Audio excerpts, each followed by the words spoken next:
आज हम लोग पढ़ेंगे चैप्टर 1.9। चैप्टर 1.9 में बेसिकली हम लोग पढ़ेंगे इंटरेस्ट कैलकुलेशन के बारे में। किसके बारे में पढ़ेंगे? Interest calculation. अब देखिए कि इंटरेस्ट कैलकुलेशन जो चैप्टर होता है टैली में, इसको सबसे टफ चैप्टर माना जाता है। क्या माना जाता है? सबसे टफ चैप्टर। अब टफ चैप्टर क्यों इसको बोला जाता है? वो इस वजह से बोला जाता है क्योंकि ये जल्दी समझ में नहीं आता है। क्यों नहीं समझ में आता है? ये हमको नहीं समझ में आता है।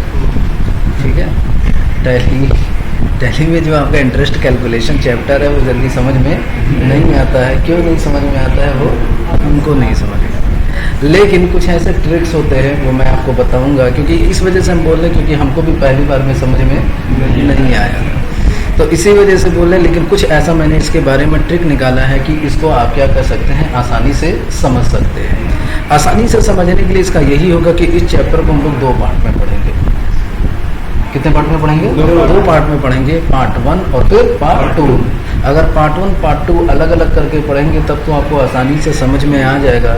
लेकिन अगर एक ही बार में समझना चाहेंगे तो फिर ये समझ में हाँ, ये भी पुष्पा की तरह है, जल्दी झुकेगा नहीं। तो चलिए अब इसी के लिए बात करते हैं। तो सबसे पहला हमारा जो क्वेश्चन है वो ये है, create a company with your name followed by your student code and chapter name for the financial year 2016 to 17 and create the following ledger with opening balance.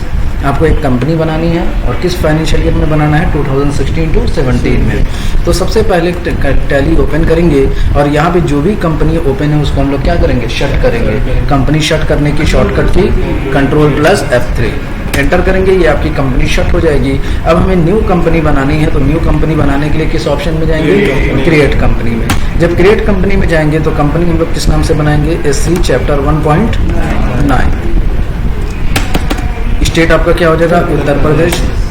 और फिर फाइनेंशियल ईयर आपका जो होगा वो होगा क्या? 1/4/16। इसको एक्सेप्ट करा देंगे, ये आपकी कंपनी बन गई। नेक्स्ट क्वेश्चन हमारा है क्वेश्चन नंबर, अच्छा क्वेश्चन इसी में है। देखिए क्या है, ओपनिंग बैलेंस हमको चढ़ाना है। किसका चढ़ाना है? पहला आपका क्या है? कैपिटल। तो लेजर बनाना है, तो लेजर आपको बनाना है। तो लेजर बनाने के लिए सबसे पहले यहाँ पे जीएसटी का फीचर हम लोग क्या करेंगे? नो करेंगे, क्योंकि इसकी अभी हमें ज़रूरत नहीं है। लेज़र बनाने के लिए किस ऑप्शन में जाएंगे? Chart of account. फिर उसके बाद लेज़र और मल्टी एल्टर की शॉर्टकट की Alt+H, और यहाँ पे क्या ले लेंगे? Multi alter. यहाँ पे ऑल आइटम। कैश कितना दिया हुआ है क्वेश्चन में? 12,000। प्रॉफिट एंड लॉस कितना दिया हुआ है? 32,000। Next ledger capital under capital account ना, कैपिटल अकाउंट अमाउंट कितना है? 2,75,000। नेक्स्ट लेजर क्या है? Loan from Indian bank, amount 1,22,000। Secure loan 1,22,000। Next ledger बताइए। Furniture under fixed assets balance क्या है आपका? 3,26,000। नेक्स्ट लेजर HDFC बैंक, इसका अंडर क्या जाएगा? बैलेंस बताइए। 91। रितु तुम्हारा मौन व्रत है क्या? हाँ तो बोलो। चलो आगे, ये आपका क्वेश्चन कंप्लीट हो गया। नेक्स्ट क्वेश्चन के बारे में हम लोग बात करेंगे। नेक्स्ट क्वेश्चन है क्वेश्चन नंबर 2।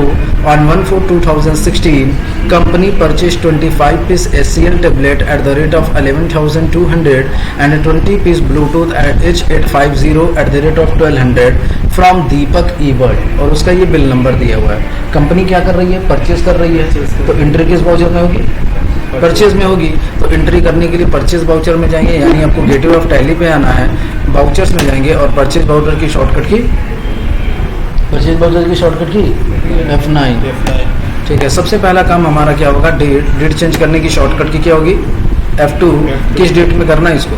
1/4 में करना है। यहाँ पे 1/4 डालेंगे। अब देखिए हमें आइटम खरीदना है, तो ये आपका इनवॉइस मोड है। ये क्या है? आपको आइटम मोड करना है, तो मोड चेंज करने की शॉर्टकट की होगी Ctrl+H, और यहाँ पे हम लोग क्या ले लेंगे? आइटम। क्या लेंगे? आइटम। हाँ, सप्लायर का इनवॉइस नंबर देखिए क्वेश्चन में दिया होगा, क्या दिया है? हाँ P0P-012। यहाँ पे पार्टी अकाउंट में किससे हम लोग सामान खरीद रहे हैं? दीपक ई-वर्ल्ड से। तो यहाँ पे Alt+C प्रेस करेंगे और बनाएंगे क्या? दीपक ई-वर्ल्ड। दीपक ई-वर्ल्ड का अंडर क्या जाएगा? दीपक ई-वर्ल्ड का अंडर क्या जाएगा? सैंडी क्रिएटिव, क्योंकि इससे हम लोग क्या कर रहे हैं? परचेज कर रहे हैं। चलिए यहाँ पे किसका लेज़र बनेगा? परचेज का। तो यहाँ पे अल्ट सी प्रेस करेंगे और परचेज के नाम से लेज़र बनाएंगे। Purchase under purchase, except. Name of item, item क्या है? क्या क्या खरीद रहे हैं? HCl tablet. क्या HCl टैबलेट? तो अल्ट सी प्रेस करके बना लेते हैं क्या? HCl tablet. HCl टैबलेट का अंडर क्या जाएगा? प्राइमरी। यूनिट किस में होगा? पीसेज में। तो अल्ट सी प्रेस करके बना लेते हैं पीस। चलिए एक्सेप्ट करा दीजिए इसको। कितना पीस खरीद रहे हैं? 25 पीस। रेट बता दीजिए। 11,200। फिर हम लोग क्या खरीद रहे हैं? ब्लूटूथ। अल्ट सी प्रेस करेंगे और बनाएंगे क्या? ब्लूटूथ H850, ठीक है। अंडर क्या जाएगा हमारा? प्राइमरी। यूनिट आपका हो जाएगा पीसेस। कितनी क्वांटिटी खरीद रहे हैं हम लोग? 20 पीस। रेट क्या है इसका? 1200 हो जाएगा। ये आपका क्वेश्चन कंप्लीट। तो ये कर लेंगे ना? इसमें दिक्कत होगी नहीं? दिक्कत होनी चाहिए। नेक्स्ट आपका क्वेश्चन है क्वेश्चन नंबर 3। अगर दिक्कत होगी तो हम नहीं है, हमारा वीडियो है, बस ये है। क्वेश्चन नंबर 3 आपका है on 1/5/2016 company receive a cheque of ICICI bank as a loan. अब देखिए यहाँ पे दिमाग लगाइएगा वरना दिमाग नहीं रहेगा आपके पास। तो यहाँ पे ध्यान दीजिएगा। कह रहा है on 1/5/2016 company receive a cheque of ICICI bank, cheque number उसका दिया हुआ है, as a loan of ₹2,25,000 from Shriram finance. आगे लिखा हुआ है at an interest rate at the rate of 13% per annum company agree to pay interest on quarterly basis. Question ये कह रहा है कि कंपनी ने क्या किया है? एक चेक रिसीव किया है ICICI बैंक का। चेक कहीं का भी रिसीव हो लेकिन पेमेंट कहाँ आएगा? हमारे बैंक में आएगा। हमारे पास कौन सा बैंक है? कॉर्पोरेशन। HDFC बैंक है। कौन सा बैंक है हमारे पास? HDFC बैंक है। तो चलिए ये तो समझ में आता है कि चलिए हमारे बैंक में पैसा आएगा, लेकिन ये कैसा पैसा आ रहा है? तो एज अ लोन आ रहा है। कैसा पैसा आ रहा है? और कौन लोन दे रहा है? श्रीराम फाइनेंस। श्रीराम फाइनेंस से आपने क्या किया है? लोन लिया है। कितने का लोन लिया है? 2,25,000 का। लेकिन श्रीराम फाइनेंस ने ये बोला है कि हम क्या करेंगे? 13% के हिसाब से इंटरेस्ट लेंगे। और आगे बोला है पर एनम। क्या बोला है? पर एनम का मतलब होता है ईयरली। हर साल का 13% वो क्या करेगा? इंटरेस्ट लेगा, जो भी उसने लोन दिया है। अब आगे लिखा हुआ है company agree to pay interest on quarterly basis. और हमारी कंपनी एग्री भी कर गई है कि हम क्वार्टरली बेसिस पे आपका इंटरेस्ट का पैसा देंगे। क्वार्टरली का मतलब क्या होता है? 3 महीने। हर 3 महीने पे हमारी कंपनी क्या करेगी? इंटरेस्ट का पैसा देगी। लेकिन अब बात ये आती है कि जब 3 महीना बीत जाएगा तो ये बताइए हमें, ये तो पता होना चाहिए कि इंटरेस्ट कितना हुआ। इंटरेस्ट कितना हुआ अगर पता नहीं रहेगा तो कैसे देंगे? तो वही चीज़ आज हमको टैली में यही सीखना है कि किस तरीके से इंटरेस्ट का कैलकुलेशन टैली में किया जाता है। अब हम लोग मुंशी नहीं बनेंगे कि कॉपी पेन लेकर के बैठेंगे कि 3 महीने का कितना हुआ। हमको क्या करना है? टैली में कुछ ऐसे फीचर इनेबल कराने हैं जिसकी मदद से ये हो कि जब भी हम कोई यहाँ पे एंट्री करने जाए तो टैली हमारा क्या करे? ऑटोमेटिक इंटरेस्ट कैलकुलेट करे। तो जब भी यहाँ पे इंटरेस्ट का नाम आ जाएगा तो समझ जाइए आपको इंटरेस्ट कैलकुलेशन करना पड़ेगा। क्या करना पड़ेगा? और इंटरेस्ट कैलकुलेशन करने के लिए सबसे पहले आपको फीचर इनेबल कराना पड़ेगा। अब देखिए अब किस वाउचर में एंट्री होगी? तो ये रिसीव कर रहा है तो एंट्री किस वाउचर में होगी? रिसिप्ट में होगी। लेकिन उससे पहले हम लोग क्या करेंगे? फीचर इनेबल कराएंगे। गेटवे ऑफ टैली पे F11 प्रेस करेंगे और उसके बाद यहीं आपको दिखाई देगा इनेबल इंटरेस्ट कैलकुलेशन। दिखाई दिया? इसी फीचर को हम लोग क्या करेंगे? यस कर देंगे। जैसे इस फीचर को यस करके एक्सेप्ट कराएंगे उसके बाद हमें क्या करना है? एंट्री करना है। एंट्री करने के लिए किस में जाएंगे? वाउचर में। किस वाउचर में एंट्री करेंगे? रिसिप्ट में। रिसिप्ट की शॉर्टकट की F6। सबसे पहला काम आपका क्या हो जाएगा? डेट। याद रखिएगा इंटरेस्ट कैलकुलेशन में डेट बहुत ही इंपॉर्टेंट होता है। क्यों इंपॉर्टेंट होता है? क्या हो गया?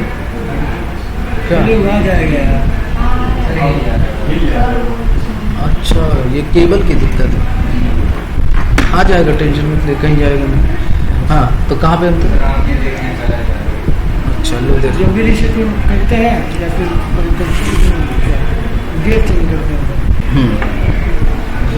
तो देखिए जब भी इंटरेस्ट कैलकुलेशन का केस किया जाता है तो इसमें सबसे ज़्यादा इम्पोर्टेंट होता है डेट का। क्योंकि याद रखिएगा जो आपका इंटरेस्ट का कैलकुलेशन होता है वो डेट वाइज होता है कि कितने महीने का है। तो अगर डेट की गड़बड़ी रहेगी तो आपका इंटरेस्ट का अमाउंट भी क्या आएगा, डिफरेंट आएगा। तो इस वजह से याद रखिएगा कभी भी आपका इंटरेस्ट अमाउंट डिफरेंट आता है तो समझ जाइएगा कि हमारा डेट का गलती हुआ होगा। तो सबसे पहला काम डेट, किस डेट में हमें एंट्री करनी है, तो 1/5 में करना है। तो यहाँ पे F2 प्रेस करके 15 करेंगे। क्रेडिट कौन पैसा दे रहा है, पैसा कौन दे रहा है, श्री राम फाइनेंस दे रहा है ना। तो श्री राम फाइनेंस किस पर्पज के लिए दे रहा है, लोन के लिए। तो यहाँ पे Alt+C प्रेस करेंगे और बनाएंगे क्या, loan from Shri Ram finance. समझ गए। अब ये अंडर क्या जाएगा, अनसिक्योर लोन जाएगा, श्री राम फाइनेंस से, ठीक है। सिक्योर भी डाल सकते हैं, कोई उसमें दिक्कत नहीं है, ठीक है। चलिए अमाउंट बता दीजिए, 2,25,000। अब देखिए यहीं पे हम लोग गड़बड़ी किए, सॉरी बताना आपको भूल गया कि जब इसका लेजर बनाइएगा तो ये आपसे पूछेगा क्या इस पे इंटरेस्ट का कैलकुलेशन करना है, करना है कि नहीं करना है। तो इस फीचर को हम लोग क्या करेंगे, यस करेंगे। जैसे इस फीचर को यस करेंगे यहाँ पे दो ऑप्शन आएंगे, फॉर अमाउंट एडेड और दूसरा आएगा फॉर अमाउंट डिडक्टेड। इन दोनों फीचर के बारे में समझ लीजिए। फॉर अमाउंट एडेड का मतलब क्या होता है, फॉर अमाउंट एडेड का मतलब जैसे अभी आपने 2,25,000 का लोन लिया है और उस पर आप इंटरेस्ट देंगे।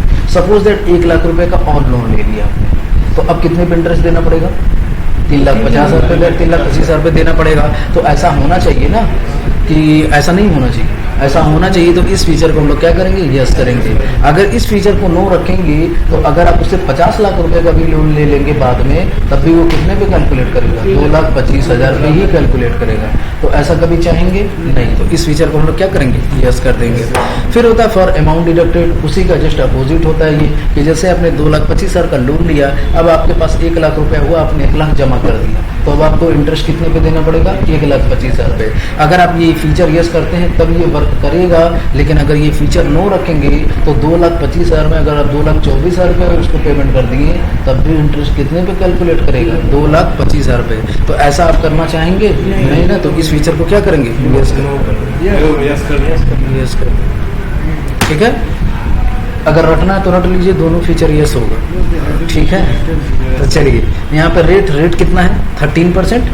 अब जैसे 13% पे इंटर रखेंगे तो ये आपसे पूछेगा ये 30 डेज मंथ है या 365 दिन का ईयर है या कैलेंडर मंथ है या कैलेंडर ईयर है। 365 डे नहीं लेंगे, 300 ये कैलेंडर ईयर लेंगे, क्योंकि कभी कभी लीप ईयर होता है तो कितने हो जाते हैं, 366 हो जाते हैं। तो हमको यहाँ पे क्या लेना चाहिए, कैलेंडर ईयर। समझ गए ना।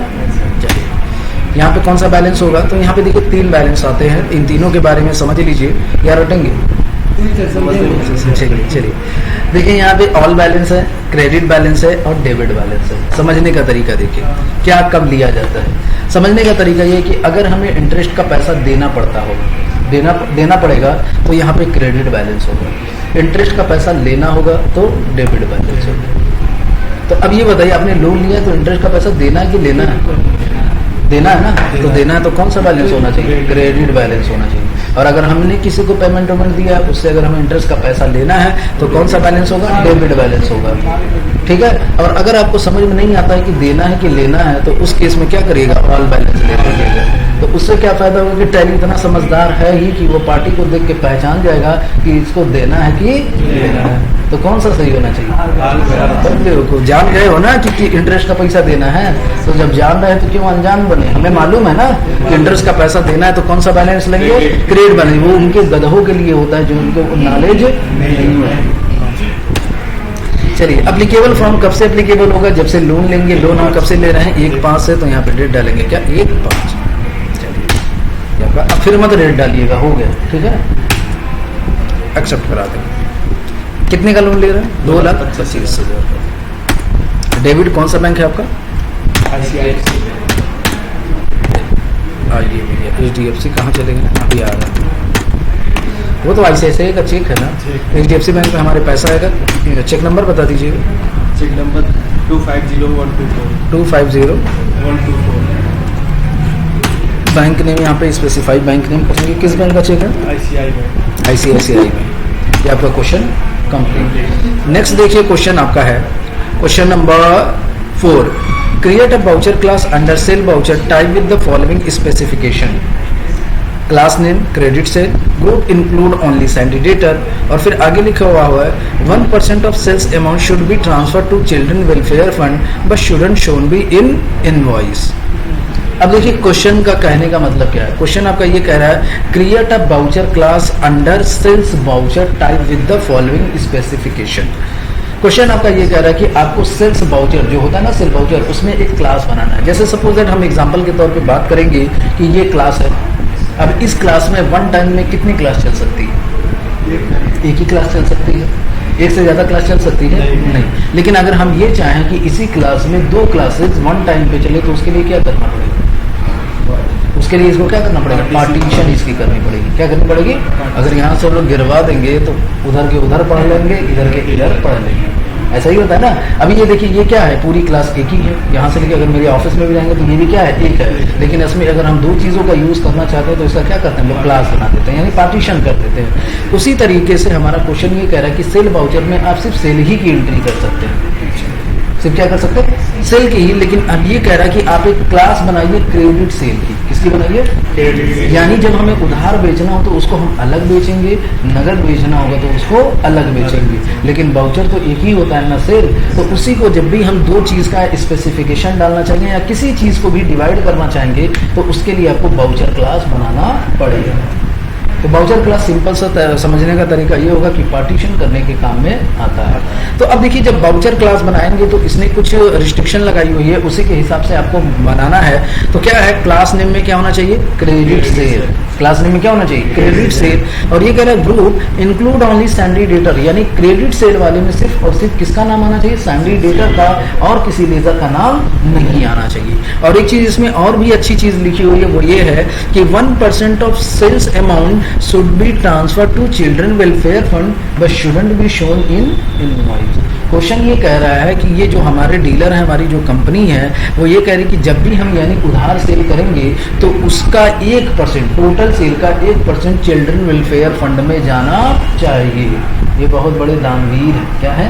दानवीर हैं। और दानवीर भी बहुत कई तरीके के होते हैं। एक होते हैं दिखावे वाले इन द सेंस वो देते भी हैं लेकिन सबको बताते हैं, और एक होते हैं जो देते हैं लेकिन कभी भी दिखाते नहीं। जैसे बात करेंगे अक्षय कुमार की, वो कहीं पे भी अगर देंगे तो तुरंत बता देते हैं, वीडियो पीट देते हैं कि हमने फौजी को इतना दिया, इतना दिया, इतना दिया। अब भाई रतन टाटा जी को देखेंगे तो वो क्या करते हैं, इतना देते हैं लेकिन किसी को पता नहीं चलता। तो वही चीज़ देखिए इसमें, ये जो हमारी कंपनी वो ये कह रही कि 1% हम क्या करेंगे, चिल्ड्रन वेलफेयर फंड को तो देंगे, पेमेंट वहाँ पे दान करेंगे, लेकिन आगे लिखा हुआ है but shouldn't shown be invoice, और ये इनवॉइस में दिखना नहीं चाहिए। यानी हमारे कस्टमर